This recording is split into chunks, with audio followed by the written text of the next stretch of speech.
জিন্দাবাদ, ছাত্র শিবির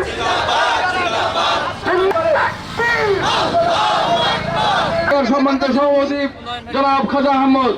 সম্মানিত ভাইরা, আমরা জানি পবিত্র মাহে রমজান আমাদের জন্য আল্লাহর পক্ষ থেকে এক বিশেষ রহমত। এই রহমতের মাসে আল্লাহ তাআলা কোরআন নাজিল করেছেন গোটা পৃথিবীর মানুষকে হেদায়েতের পথ দেখানোর জন্য। আর সেই হেদায়েতের পথই হলো মানবতার মুক্তির পথ, শান্তির পথ, কল্যাণের পথ, নিরাপত্তার পথ। সঙ্গত কারণেই ধর্মপরায়ণ মুসলমানেরা এই মাসটিকে অত্যন্ত গুরুত্ব সহকারে ইবাদত বন্দেগীর মাধ্যমে কাটাতে চায়।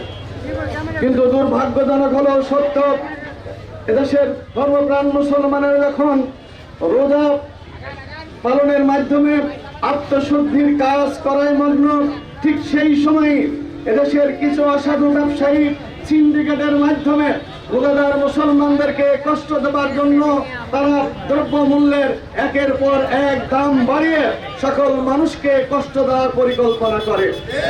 আমরা ধিক্কার জানাই সে সকল ব্যবসায়ীদেরকে, যারা রোজার মাসে জিনিসের দাম বাড়িয়ে অযথা রোজাদারকে যারা কষ্ট দিবে। আদালতে আখিরাতের জবাবদিহির জন্য আপনারা প্রস্তুতি গ্রহণ করুন। আল্লাহর দরবারে কি জবাব আপনারা দিবেন? জামাত ইসলামের পক্ষ থেকে আপনাদেরকে বিনীত অনুরোধ রাখতে চাই, সম্মানিত ভাইরা, অনেক হয়েছে, অনেক করেছেন, আমল নামায় অনেক পাপ জমা হয়েছে। অন্তত এবারের জন্য হলেও রোজাদারদেরকে কষ্ট না দিয়ে দ্রব্য মূল্যের দাম আর আপনারা বাড়াবেন না ইনশাআল্লাহ।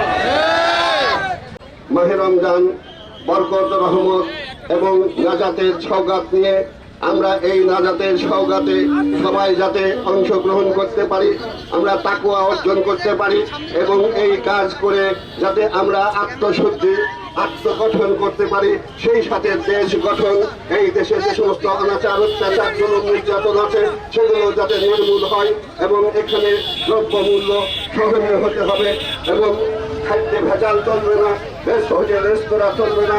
এইভাবে আমরা রমজানের পবিত্রতা রক্ষা করতে চাই। আসুন এই ব্যাপারে সবাইকে সমর্থন এবং সবাইকে সহযোগিতা করার আহ্বান রেখে আজকে আমাদের র্যালি করে সমাবেশ করে বলতে হয়, দোকান রেস্তোরাঁ বন্ধ রাখুন, অশ্লীলতা বাড়াবাড়া বন্ধ রাখুন। যে দেশের 91% মুসলমান, সেই দেশে র্যালি করে বলতে হবে এটা কি সম্ভব, এটা কি যৌক্তিক?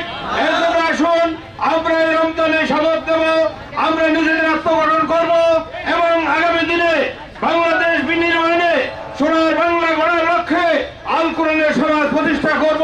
সেই শপথ নিয়েই আমরা রমজান শুরু করব এবং শেষ করবো ইনশাআল্লাহ।